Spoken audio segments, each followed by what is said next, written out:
I think, of course, I was a lucky guy. Three of us were. We were working for Sasaki at the same time, so graduate school continued through the weekends and holidays because we were basically at his office helping with charrettes.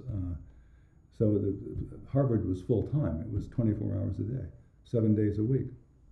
And during that summer, before I even became a student, I worked with Hideo on three projects: the Alice in Wonderland in Central Park. I had to build a model in 12 days, something like that, and then drive the model to New York City and find the place to drop the model off.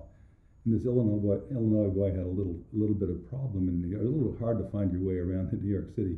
And then finding a parking space, it wasn't like Urbana. You just couldn't pull over to the curb and jump out of your car. Anyway, and then I worked with Sea Pines Plantation was in the office. Charlie Frazier had just walked in the door with a bunch of drawings, and we had started our design alternatives for that resort.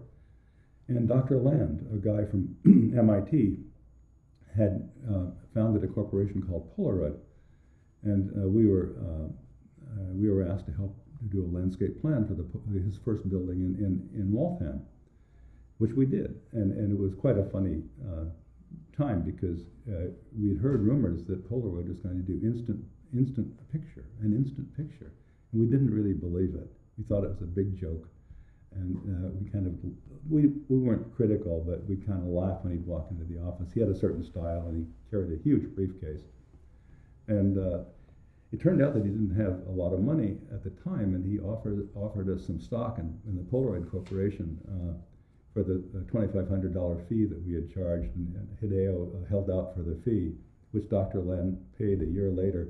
But Hid was kicking himself 10 years later when Polaroid took off.